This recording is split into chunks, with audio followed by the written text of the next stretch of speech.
Hola a todos, el placer de saludarlos en Periodismo 360, un nuevo jueves aquí con ustedes acompañándolos.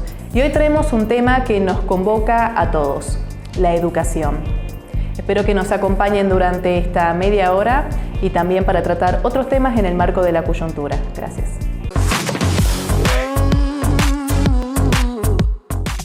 Hoy nos acompaña Guillermo Con, abogado, pero también docente en el área secundaria como universitaria. Bienvenido. Gracias por la invitación. Buenas noches. Bueno, vamos a hablar hoy de un tema que nos convoca a todos, la educación. ¿Cómo la percibe en la actualidad a comparación de años anteriores? La educación, bueno, el área mía es el nivel secundario en los últimos años, donde trabajo como docente, y el nivel universitario en la Facultad de Derecho en primer año, donde también ejerzo tarea docente. Entonces puedo ver con los años de la experiencia que tengo el panorama de la educación actual y el que fue. Actualmente hay un intento de acomodar el proceso de enseñanza-aprendizaje a las nuevas tecnologías y a las nuevos paradigmas o modelos que hay entre el docente y el alumno. Entonces, el viejo modelo con el que yo empecé a trabajar era el modelo del docente que tenía una clase magistral, es decir, el que hablaba solo, el alumno solamente escuchaba, tenía un rol pasivo y no había interacción y era muy difícil acercarse a la figura reverencial que le tenía del docente que estaba en un pedestal. Esa es la visión de la enseñanza tradicional. Actualmente hay una tendencia a la mayor interacción, a un feedback de preguntas y respuestas, a conocer también la situación y el pensamiento de los alumnos para generar desde ahí estrategias para enseñar. Entonces, la educación siempre está en movimiento, siempre está en cambio, permanente, busca acomodarse a los tiempos que corren. Un proceso educativo quedado en el tiempo es contraproducente porque no genera aprendizaje y los chicos disocian su conversación habitual, su mundo, con otro mundo distinto a la antigua si entran a un colegio o una institución que todavía maneje modelos que quedaron en el pasado. Por eso, ¿cómo veo la educación? La veo siempre tratando de encajar en este mundo que vivimos, de dar un resultado, de ser significativa. ¿Qué quiere decir eso? Que realmente le interese a los chicos ir al colegio o a la facultad, que tengan cierta conciencia o noción de que están aprendiendo y que se sientan en un espacio que sea también como suyo. Así la veo yo. Guillermo, como educador, ¿cuál es su visión ante la importancia de la orientación vocacional? Que creo que a todos nos marca un antes y un después. Bueno, sobre ese tema, justamente al ser docente de los 2 últimos años del secundario y al ser docente del primer año, en mi caso, de la Facultad de Derecho, carrera de abogacía, veo la brecha que existe entre el final de una etapa educativa y el comienzo de otra. Esa brecha muchas veces está ensanchada por la ignorancia de los chicos que egresan del secundario en pensarse a sí mismos qué van a hacer o cómo van a desempeñarse en el futuro, en su futuro. Y no lo ven porque no conocen la salida laboral de unas carreras, las ven lejanas o tienen una imagen equivocada por los medios de determinadas profesiones, actividades u oficios. Entonces, en muchos casos, nosotros en el colegio donde yo trabajo hemos implementado el proyecto de orientación vocacional porque hemos podido observar que gran parte de los chicos que egresan no tienen en claro o no están convencidos del todo de qué rumbo le van a dar a sus vidas al año siguiente. Trabajar, estudiar una profesión, estudiar un oficio, hacer alguna otra actividad que para ellos sea importante. Entonces, la orientación vocacional está implementada como una actividad nexo entre los dos niveles y que a los chicos les permite sacarse esa angustia de querer hacer algo y no saber qué, que querer estudiar y no saber qué estudiar. Entonces la orientación vocacional abre una ventana al mañana de ellos en el hoy y les permite a ellos ya determinarse, orientarse, justamente esa es la palabra, para sacarse fantasmas, prejuicios y para alimentar lo que ellos realmente quieren y pueden hacer. Y me imagino también la importancia de que no se le genere después una frustración, arrancar una carrera que no gusta y terminar dejando. Eso también es muy común, no solamente en Tucumán, en todas partes, la sobrecarga de matrícula de muchas carreras por una cuestión de descarte o expectativas equivocadas o por idea de lograr un estatus a través de un título universitario que tiene cierto grado de exposición o prestigio. Y de repente, al poco tiempo de cursar en las primeras materias, en los primeros semestres, se dan cuenta que no están a la altura o no le están dando la dedicación suficiente y se encuentran otra vez extraños en un lugar en el que no se sienten como parte del mismo. Entonces, la falta de la orientación vocacional es perjudicial. Siempre existió algún tipo de orientación vocacional, ya sea forma artesanal, orgánico. Sé que la Universidad Nacional de Tucumán tiene un espacio de orientación vocacional y que está muy solicitado por los jóvenes. Entonces, las frustraciones, los desencantos, los fracasos, las deserciones, vienen justamente por no haber medido hasta qué punto ellos pueden ser, digamos, tener un trayecto exitoso en ese nuevo espacio. No lo tienen y abandonan. Quiero detenerme y tocar un tema interesante. ¿Cuánto limita a un alumno la situación socioeconómica a la hora de tomar una decisión en la carrera a elegir? Y bastante.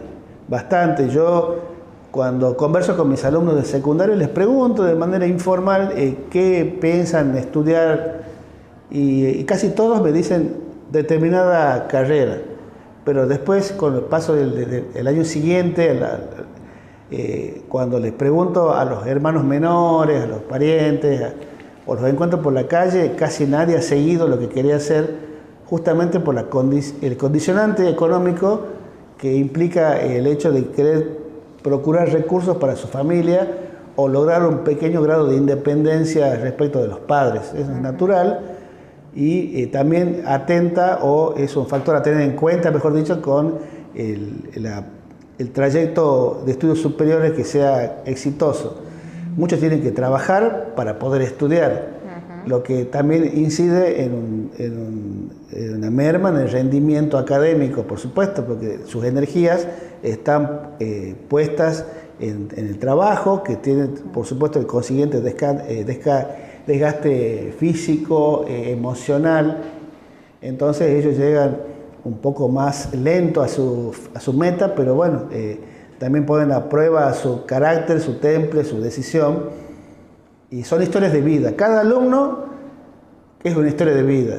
Cada condicionante socioeconómico es un golpe a la vida adulta, un desencanto y a la vez un grado de maduración. No todos lo pueden superar.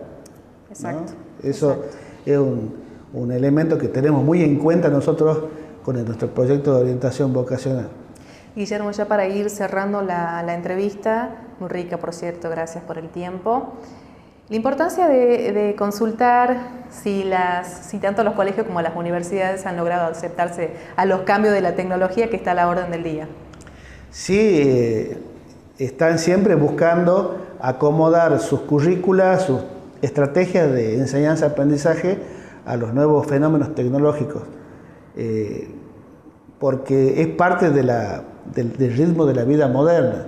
Entonces, desde un tiempo a esta parte se plantean formas de enseñar que incluyen, por ejemplo, el uso de las tecnologías, el trabajo creativo, no necesariamente que saque el que repita la lección de memoria o los 5 mejores alumnos que hablen siempre son los que van a salir bien parados, sino también buscar del resto de los alumnos de qué manera lo pueden expresar, de qué manera pueden replicar un conocimiento a través de una representación, a través de un video, de una construcción lúdica, incluso jugando, pueden ellos demostrar que han aprendido determinados conceptos que son esenciales en cada materia.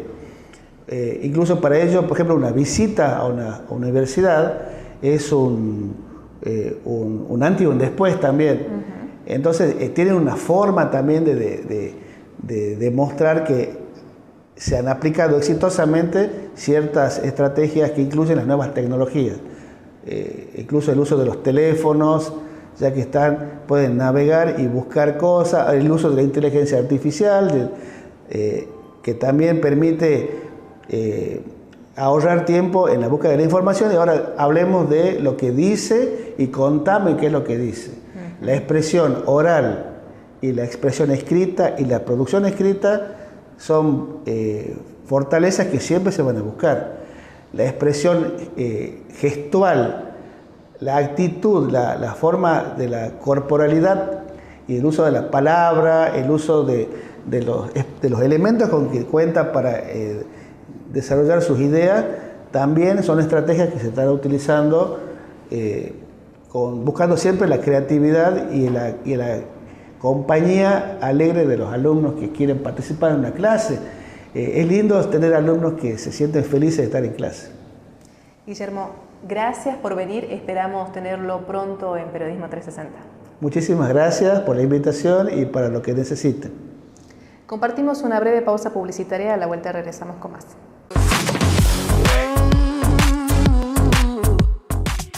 Este gobierno se animó a tomar decisiones que ninguno antes se animó, de analizar la relación contractual de la empresa prestadora de servicio de energía eléctrica, de EDET, porque también hemos tenido inconveniente en cuanto al transporte de energía, que fue lo que nos llevó a esos cortes de luz prolongados y con justa razón ha causado mucho malestar a los tucumanos. Y en los años que llevan seguramente nunca habrán escuchado que se le aplicó una multa de 230 millones de pesos a EDET por incumplimiento en la prestación del servicio. Hoy hay un gobierno que va a ser inflexible en todas aquellas empresas prestadoras de servicios públicos en la provincia de Tucumán. Gobierno de Tucumán.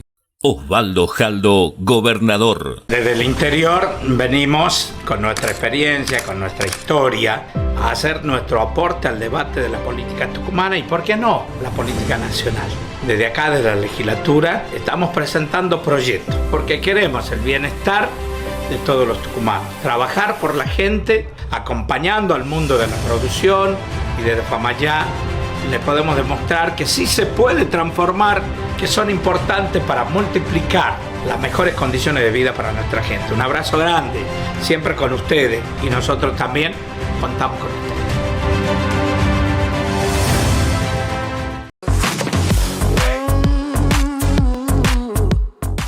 En este segmento vamos a contar hechos históricos que han marcado un antes y un después en nuestra historia y en el mundo, porque es importante entender lo que ha pasado hace mucho tiempo para comprender nuestro presente y también nuestro futuro.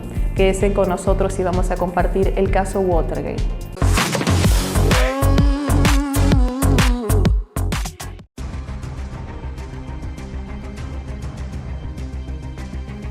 El caso Watergate fue un acontecimiento histórico-político que sacudió a Estados Unidos y terminó con la renuncia del presidente Richard Nixon. Junio de 1972.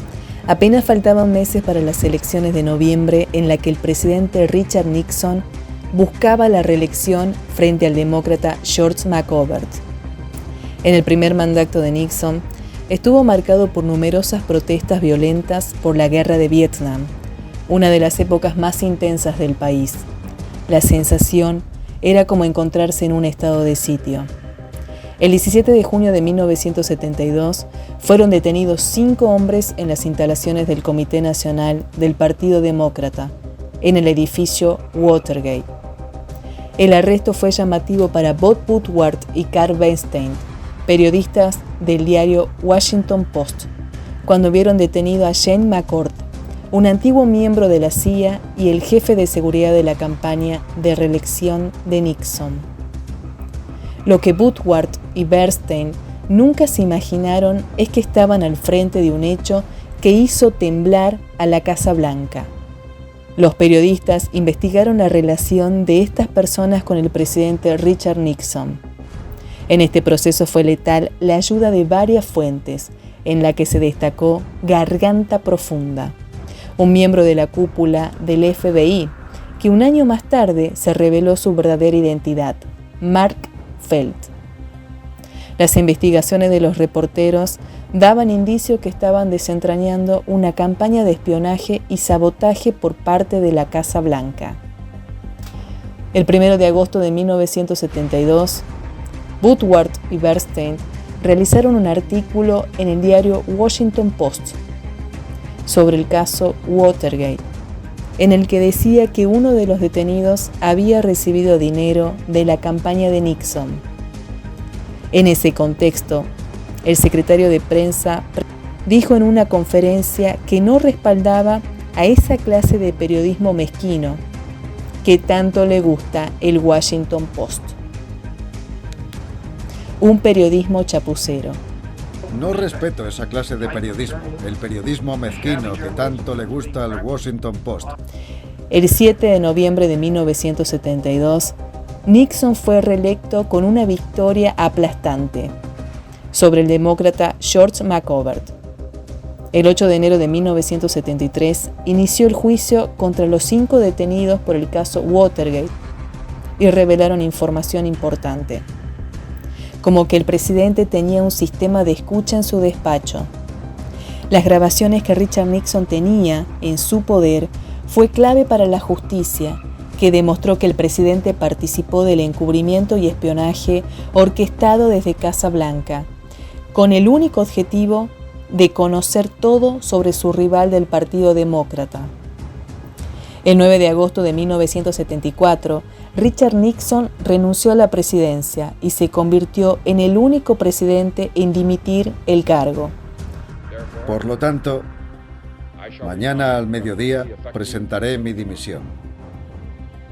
El vicepresidente Ford jurará su cargo como presidente a esa hora en este mismo despacho. La carátula del caso Watergate fue allanamientos, escuchas telefónicas, destrucciones de documentos gubernamentales, falsificación de documentos del Departamento de Estado, fondos secretos y conspiración para obstruir a la justicia.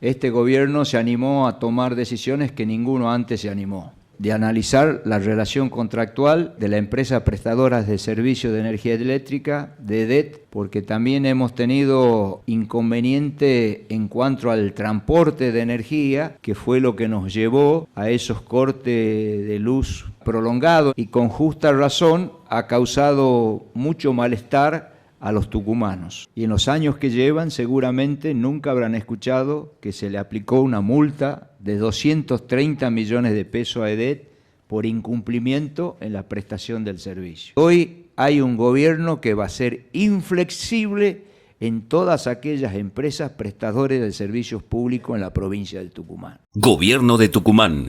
Osvaldo Jaldo, gobernador. Desde el interior venimos con nuestra experiencia, con nuestra historia, a hacer nuestro aporte al debate de la política tucumana y, ¿por qué no?, la política nacional. Desde acá, desde la legislatura, estamos presentando proyectos porque queremos el bienestar de todos los tucumanos. Trabajar por la gente, acompañando al mundo de la producción, y desde Famayá le podemos demostrar que sí se puede transformar, que son importantes para multiplicar las mejores condiciones de vida para nuestra gente. Un abrazo grande, siempre con ustedes, y nosotros también contamos con ustedes.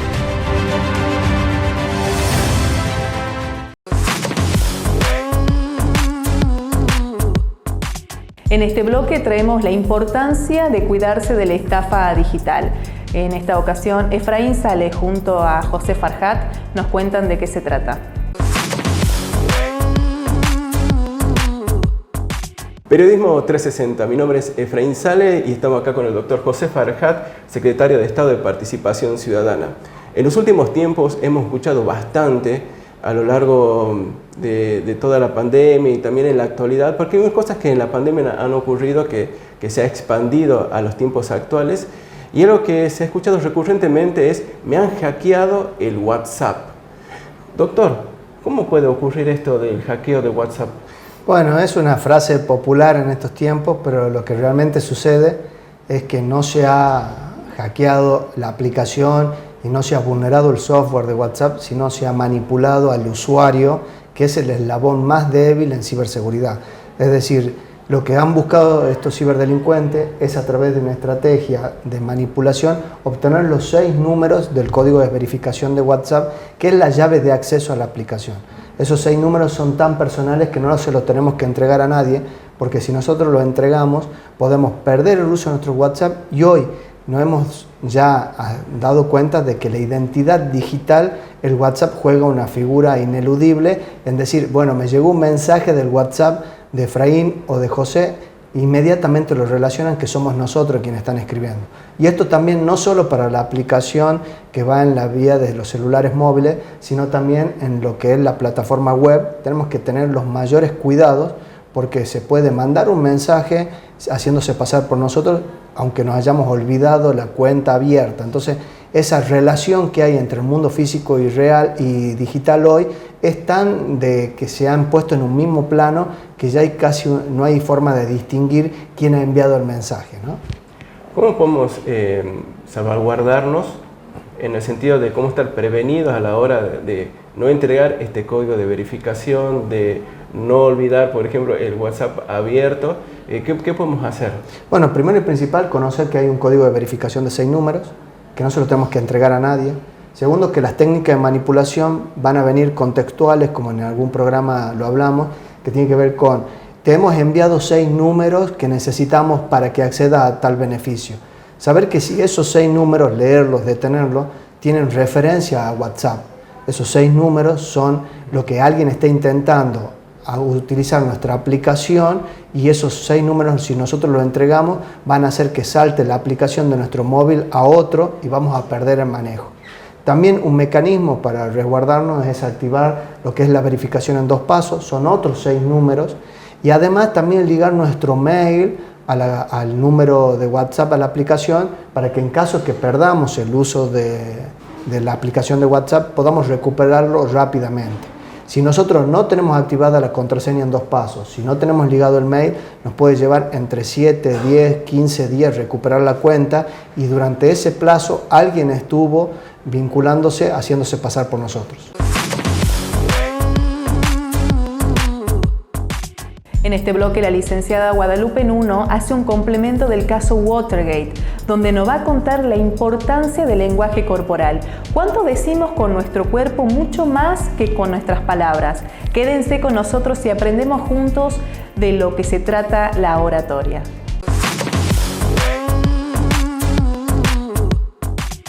El lenguaje corporal es una disciplina fascinante que puede ayudarnos a conocer los verdaderos sentimientos y pensamientos de las personas. En este caso, vamos a analizar los discursos de Richard Nixon en relación al caso Watergate. El primer discurso que vamos a ver corresponde al 30 de abril de 1973 y es el primer discurso presidencial en el cual Nixon se va a referir específicamente al caso Watergate. En esta situación, él todavía no había sido acusado ni era uno de los implicados, pero varios de los sospechosos pertenecían directamente al círculo presidencial más íntimo. Por lo tanto, era absolutamente necesario que él hiciera declaraciones. Al iniciar el discurso lo vemos calmado y expectante, y en el momento en el que empieza a hablar hace un pequeño movimiento hacia adelante que es como un movimiento de un corredor al iniciar una carrera. Significa que se lanza a este proyecto o a esta idea de defenderse y defender a sus correligionarios en esta situación sumamente polémica. Lo vemos desde un principio muy relajado, las comisuras de la boca en una posición neutra y por momentos casi hacia arriba, El entrecejo no está tan fruncido como suele vérselo en otros discursos y verdaderamente él está avanzando en la discusión de este caso sintiéndose confiado y pensando que simplemente es una tormenta pasajera. Como decíamos, las personas implicadas todavía no han llegado hasta él.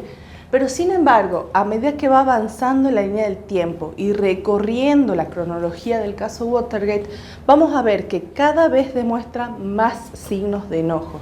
Las comisuras de los labios empiezan a bajar, el ceño se empieza a fruncir y la mirada empieza a ser más transversal. En lugar de esta mirada directa y amable y honesta hacia sus espectadores, los va a empezar a mirar de una manera más amenazante, que es esta mirada a través de las cejas. Hacia el final del discurso lo vemos con una posición mucho más defensiva. Los hombros hacia arriba, como intentando cubrirse, la cabeza inclinada, las comisuras totalmente hacia abajo y el entrecejo muy fruncido. Lo vemos hablar casi enojado. Habla de que estos son los mejores días del sistema político estadounidense, pero sin embargo al hacerlo hace varios microgestos de negación, por lo cual podemos teorizar que él no creía en algunas de las partes de su propio discurso. Contrastemos ahora con su discurso final, su discurso de despedida de la presidencia, el 8 de agosto de 1974. Poco más de un año después de que estallara el caso Watergate. Vemos que su actitud inicial es completamente diferente a la del discurso anterior. Sus hombros están levantados, el entrecejo fruncido, los labios tensos, está enojado, molesto, realmente está tomando una decisión de la que no se siente completamente seguro e incluso podemos verlo, a pesar de la calidad de las imágenes de la época, un poco envejecido. Se ve que toda esta situación le ha estado pasando factura.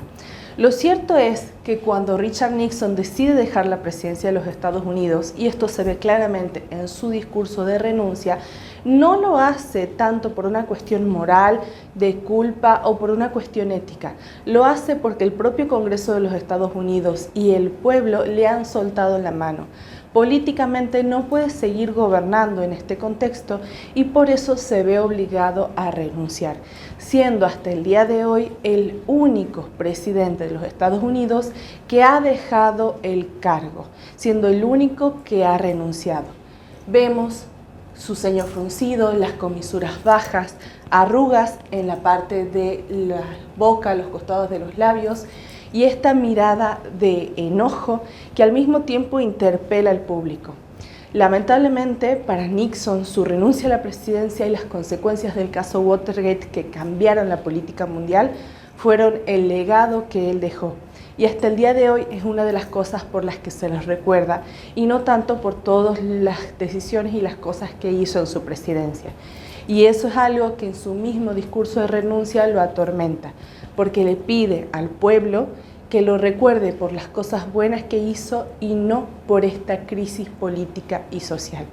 Sin embargo, la política mundial, como decíamos, cambió a partir de este caso y es un interesantísimo ejemplo de cómo se manejó una situación de corrupción a nivel mundial y el poder que tuvieron las personas y los medios para llegar a obligar a un presidente de una de las naciones más poderosas del mundo a dejar su cargo.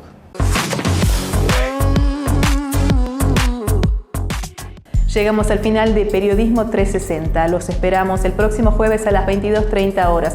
Y por supuesto, invitarlos a que se queden con nosotros a todas nuestras repeticiones. Gracias.